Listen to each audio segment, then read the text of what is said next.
இன்றைய தலைப்பு செய்திகள்.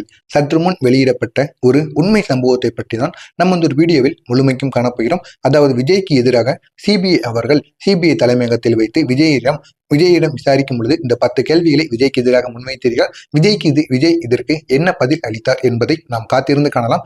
முதலாவதாக விஜய்க்கு எதிராக சிபிஐ அதிகாரிகள் என்ன கேள்வியை முன்வைத்தார்கள் என்றால், கரூர் பிரச்சார கூட்டத்தை முன் நிகழ்ந்த தீர்மானம் எப்படி வந்தது, அதாவது நிகழ்ச்சியோட திட்டமிடல், சந்திப்பு, இந்த ஒரு இடம், இந்த ஒரு நேரம் ஆகியவற்றை நீங்க இந்த ஒரு இடத்த சூஸ் பண்றதற்கான காரணம் என்ன, யார் இந்த ஒரு இடத்தை உங்களுக்கு வழங்கினா அப்படிங்கிற ஒரு கேள்வியை முன்வைத்திருக்கார்கள்.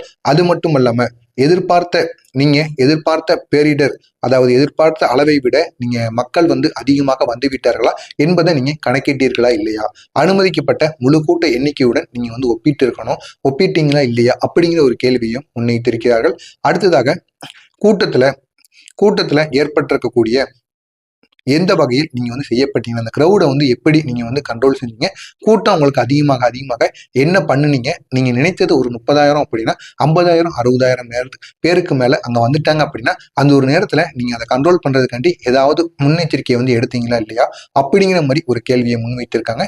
நீங்கள் தயாராகும் முன் பாதுகாப்பு ஏற்பாடுகள் பொசிஷனுடன் விவாதித்தீர்களா இல்லையா, அங்க ஏற்கனவே நீங்க உங்களுடைய பவுன்சராக இருக்கட்டும், உங்களுடைய அலுவலகத்துல வேலை செய்யறவங்களாக இருக்கட்டும், நிர்வாகிகளாக இருக்கட்டும், அவர்கள் அனைவரையும் வைத்து அங்க கூட்டம் எத்தனை பேருக்கு வர முடியும், அந்த ஒரு இடமானது சரியாக இருக்குமா, எல்லாத்தையும் நீங்க முன்கூட்டியே அதை விசாரிச்சீங்களா இல்லையா, விசாரித்து ஒத்துழைப்பானது அனைவரிடமும் வாங்கி அங்க நீங்க நடத்தலாமா வேண்டாமாங்கிற பெர்மிஷன் யார்கிட்ட கேட்டீங்க, அப்படியெல்லாம் கேள்விகளை முன்வைத்திருக்கிறார்கள்.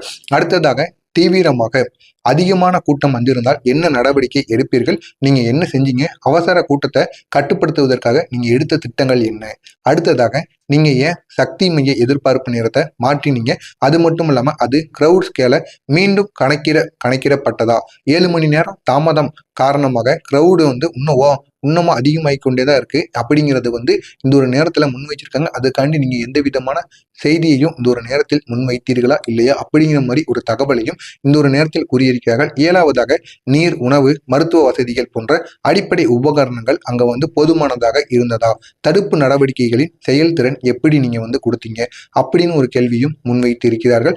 8வதாக இவைகள் தொடர்பாக எந்த ஒரு ஆவணங்களும் உங்களுக்கு இருந்ததா இல்லையா, அனுமதி பத்திரம், கிரவுடு கண்ட்ரோல் திட்டம் மற்றும் போலீஸ் ஒப்புதல், இது அனைத்தும் உங்களுக்கு இருந்ததா இல்லையா அப்படிங்கிற ஒரு கேள்வியையும் இந்த ஒரு நேரத்தில் முன்வைத்து இருக்கிறார்கள். அடுத்ததாக 9வது கேள்வியாக, நீங்க ராலியில சம்பந்தப்பட்ட பத்திரங்களையும் கட்டண பதிவுகளையும் சமர்ப்பிச்சீங்களா இல்லையா, செலவு எவ்வளவு ஆச்சு, பாதுகாப்பு சாதனங்கள் என்னென்ன வச்சிருந்தீங்க, அதற்கான விவரங்களை உங்களால சமர்ப்பிக்க முடியுமா அப்படிங்கிற ஒரு இதையும் இந்த ஒரு நேரத்தில் முன்வைத்திருக்கிறார்கள்.